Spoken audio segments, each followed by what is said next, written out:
বিরহে দিল পুড়ে ছারখার যে আমার ইয়া রাসূলুল্লাহ আমার কেউ নেই তুমি ছাড়া সাহারা ইয়া রাসূলুল্লাহ আমার কেউ নেই তুমি ছাড়া সাহারা ইয়া রাসূলুল্লাহ বিরহে দিল পুড়ে ছারখার বিরহে দিল পুড়ে ছারখার যে আমার ইয়া রাসূলুল্লাহ বিরহে দিল পুড়ে ছারখার যে আমার ইয়া রাসূলুল্লাহ আমার কেউ নেই তুমি ছাড়া সাহারা ইয়া রাসূলুল্লাহ আমার কেউ নেই তুমি ছাড়া সাহারা ইয়া রাসূলুল্লাহ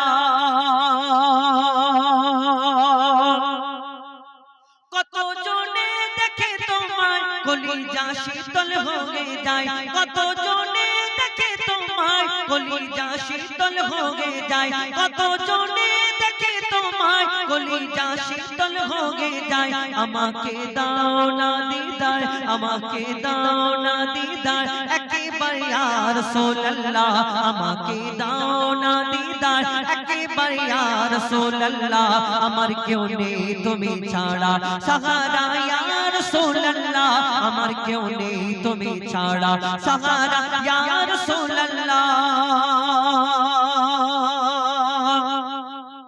শুধু একবার দেখিতে চাই জীবনে আজ ছাওয়া নাই শুধু একবার দেখিতে চাই জীবনে আজ ছাওয়া নাই শুধু একবার দেখিতে চাই জীবনে আজ ছাওয়া নাই তুমি এই অসহায়েরি তুমি এই অসহায়েরি সহায় ইয়া রাসূলুল্লাহ তুমি এই অসহায়েরি সহায় ইয়া রাসূলুল্লাহ আমার কেউ নেই তুমি ছাড়া সাহারা ইয়া রাসূলুল্লাহ আমার কেউ নেই তুমি ছাড়া সাহারা ইয়া রাসূলুল্লাহ আমার কেউ নেই তুমি ছাড়া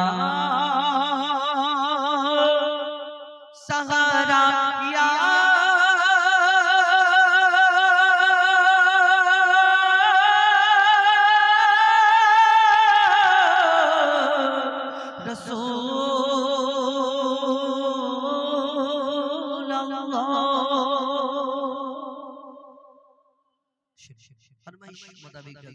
আপনাদের সঙ্গে পরিবেশন করে শোনালাম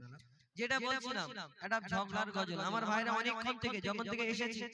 আমার এক ভাই 200 টাকা এনে বলে এটা ঝগড়ার গজলের আগে দিচ্ছি কিন্তু ওই গাওয়ার আগে কাজ করার আগে কি পেমেন্ট নেওয়া যাবে না ওইখানে ওনাকে ফেরত দিয়েছি তো ওই কারণে আমার মনে হয় আপনাদের এখানে ঝগড়ার গজল মনে খুব ভালো লাগে ওই কারণে বারবার ফরমাইশ করছে তো একটা নতুন গজল বলি ঝগড়া তো এতদিন আমি গিয়েছিলাম আবুল কালামের সঙ্গে আব্বা বড় না মা বড় এখন আবুল কালাম তো সব জায়গায় মানে অনেক দিন সব জায়গায় আমার সঙ্গে ঝগড়া করতো এখন একটা আবুল কালামের ভাই আবু সালাম আমাদের দেখো পাশাপাশি বসে আছে দুই ভাই তো এই কালাম এতদিন আমার সঙ্গে ঝগড়া করেছে এখন এই ছোট ভাই আবু সালাম নিয়ে গেছে প্রশ্ন উত্তরের গজল কি প্রশ্ন শরিয়ত মোতাবেক কিছু প্রশ্ন তবে একটু মন দিয়ে শুনতে হবে আমরা নামাজ পড়ি ইমাম সাহেব নামাজ পড়ায় জানাজার নামাজে ইমাম সাহেব পড়ায়